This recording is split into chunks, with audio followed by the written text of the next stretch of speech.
छात्र, युवा, ऐसे मतदाताओं के कार्यक्रम में मंच पर उपस्थित आज के अध्यक्षता कर रहे माननीय मदन राठौड़ जी,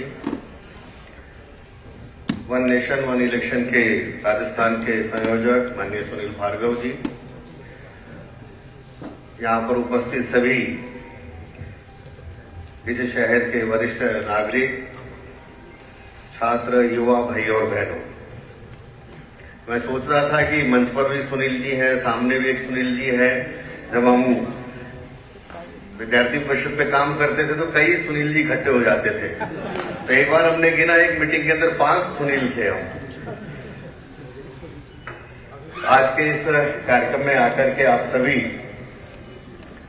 जिनके साथ लंबे समय तक काम किया है, ऐसे सभी वरिष्ठ कार्यकर्ता जिन्होंने काम करना सिखाया भी और जिनके साथ एक जीवन का लंबा अनुभव भी यहाँ राजस्थान में काम करके मिला है, ऐसे आप सभी का भी मैं हार्दिक स्वागत अभिनंदन करता हूँ। और बहुत वर्षों के बाद राजीव जी ने अभी मुझे विद्या मंदिर के कार्यक्रम में बुलाया था, उसके बाद आज मैं ये वन नेशन वन इलेक्शन के कार्यक्रम में आया हूँ। माननीय सुनील भार्गव जी ने, माननीय मदन जी ने कुछ बातें हम सबके सामने रखी है। देश की स्वाधीनता के साथ ही हमने लोकतंत्र को अपनाया। जब भारत स्वाधीन हुआ है तो भारत में अब ये डेमोक्रेसी यानी लोकतंत्र से अब ये भारत चलेगा। जहां लोकतंत्र है, डेमोक्रेसी है, उसके लिए चुनाव एक आवश्यक पार्ट है। अगर लोकतंत्र है तो स्वाभाविक रूप से उसके लिए एक अनिवार्य प्रक्रिया चुनाव की हर किसी जगह पर ये होती ही है। चुनाव की प्रक्रिया है तो चुनाव निष्पक्ष तरीके से हो, स्वस्थ तरीके से हो। यह लोकतंत्र का एक बेस है, एक आधारशिला है। अगर लोकतंत्र को जीवित रखना है तो चुनाव की प्रक्रिया एक निष्पक्ष तरीके से अगर चलती रहेगी तभी उस देश के अंदर लोकतंत्र, डेमोक्रेसी रहता है। भारत जैसे देश में अगर हम अनुभव करते हैं तो इतना बड़ा देश है, उस देश में कंटिन्यू लगातार निष्पक्ष चुनाव कराते रहना, ये हमारे लिए इस देश में एक बहुत बड़ा चैलेंज उभर करके आया है। देश की स्वाधीनता के समय अगर हम देखते हैं तो 17 करोड़ वोटर भारत के अंदर थे।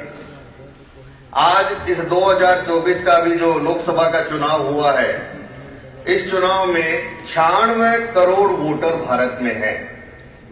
यानी 17 करोड़ से लेकर 96 करोड़ वोटर, और इतनी बड़े चुनाव के आयोजन को लेकर हर बार देश के अंदर हम सब जानते भी, जब भी चुनाव होता है तो जीतते हैं तो अलग कारण से, हारते हैं तो कहते हैं ईवीएम ने हरा दिया, उसके कारण से हो गया। एक डिबेट, एक बहस चुनाव की प्रक्रिया पर चलती रहती है।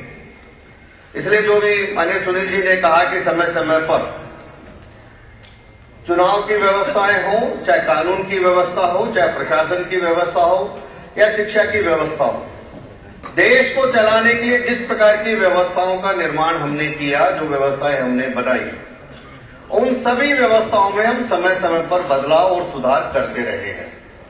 चुनाव की व्यवस्था में भी बहुत सुधार हुए हैं। 18 वर्ष के युवा मतदाताओं से लेकर बैलेट से वोट डालने से लेकर ईवीएम के वोट डालने तक प्रशासनिक व्यवस्थाओं में भी सुधार हुए हैं। कानून की व्यवस्था में भी हमने देखा है कि 3 नए क्रिमिनल लॉ देश के अंदर बदल दिए गए, नए लॉ आए हैं। इस पूरी बदलती दुनिया में, बदलते समय में, समय की आवश्यकता के अनुसार, देश की आवश्यकता के अनुसार, साथ साथ ही इस देश के 140 करोड़ की जनाकांक्षाएं क्या है, उनको ध्यान में रख करके हम समय समय पर अपनी व्यवस्थाओं में बदलाव करते हैं। और अभी हमने देखा कि नई एजुकेशन पॉलिसी भी लेकर आए। कितने प्रकार के बार बार शिक्षा के अंदर हमने क्यों बदलाव किए? क्योंकि हमको लगता है कि वर्तमान समय के हिसाब से अगर देश को आगे लेकर जाना है तो उसके लिए एक अनुकूल व्यवस्था इस देश को बनानी पड़ेगी। और हम समय समय पर अपनी व्यवस्थाओं में बदलाव करते आए हैं। चुनाव सुधारों की भी एक बहस लंबे समय से देश के अंदर चल रही है। पहली बार इस देश को चुनाव क्या होते हैं इसका एहसास भी एक व्यक्ति टीएन सेशन ने कराया। कोड ऑफ कंडक्ट क्या होता है, मॉडल कोड ऑफ कंडक्ट क्या है, यानी पहली बार टीएन सेशन ने देश को चुनाव कैसे होगा इस बात का एहसास कराने का काम भी टीएन सेशन ने किया। अगर आज हम देखें अपने देश के अंदर तो हर साल कोई ना कोई चुनाव अपने इस देश में होता है। अगर मैं 95 से लेकर 2025 तक के आंकड़े रखूं तो आपको ध्यान में आएगा कि हर साल भारत में कहीं ना कहीं चुनाव हुआ है। यानी 30 साल से रेगुलर भारत में किसी ना किसी स्टेट में चुनाव हो रहा है। अभी हम देखें लोकसभा का चुनाव हुआ, जम्मू कश्मीर के चुनाव, हरियाणा चुनाव, महाराष्ट्र का चुनाव, झारखंड का चुनाव, दिल्ली का चुनाव और अभी आने वाले दिनों में बिहार का चुनाव, उसके बाद बंगाल, आसाम, तमिलनाडु, पुडुचेरी, यानी कंटिन्यू चुनाव है। कोई भी 30 साल से एक भी साल खाली नहीं गया है जिसमें भारत के अंदर चुनाव ना हुए। यानी इसका अर्थ है कि अपना देश हमेशा एक चुनाव मोड में, इलेक्शन के मोड में है। हम सब भारत के लोग जरा चुनाव को एक फेस्टिवल मूड में भी लेते हैं। जब भी चुनाव आते हैं तो लोगों को लगता है चलो कुछ दिन का तो आनंद हुआ, एक उत्सव की तरह फेस्टिवल मूड में चुनाव होने के कारण से लोग चुनाव को एंजॉय भी करते हैं। लेकिन बार बार चुनाव होने के कारण से कई प्रकार की समस्याएं भी देश के सामने आ रही है। जो मैंने कहा, बढ़ते मतदाताओं के कारण से जिस प्रकार से देश में व्यवस्थाओं का दबाव बढ़ रहा है, खर्चे बढ़ रहे हैं, उसके कारण से देश में अब एक चर्चा शुरू हुई है कि अपने देश में यह एक साथ चुनाव क्यों नहीं हो सकते। और ये कोई नया मुद्दा नहीं है। हम सब जानते हैं देश के पहले चुनाव से लेकर 67 तक 4 आम चुनाव इस देश के अंदर एक साथ हुए। यानी लोकसभा और विधानसभा के चुनाव एक साथ होते थे।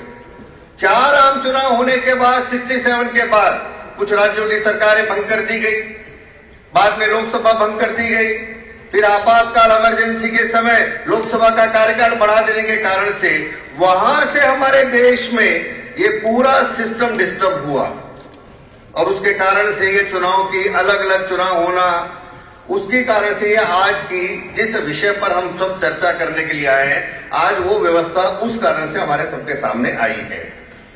अगर हम देखें तो समय समय पर इसको लेकर के चर्चा नहीं हुई। अभी सुनील जी ने बताया कि सबसे पहले 83 के अंदर हमारे चुनाव आयोग ने, लो कमीशन ने, नीति आयोग से लेकर और रामनाथ कोविंद जी की कमेटी की रिपोर्ट तक देश में हमेशा ये एक पहल, एक डिबेट चलती रही कि क्यों ना इस देश में वन नेशन वन इलेक्शन होना चाहिए।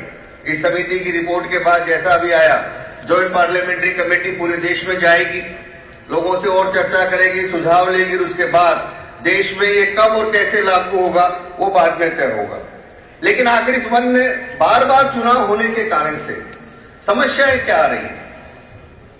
30 साल से कंटिन्यू चुनाव होने के कारण से अगर अभी हम देखेंगे तो एक एवरेज औसत जो निकल कर आता है 5 साल में से लगभग 1 साल, यानी साल का लगभग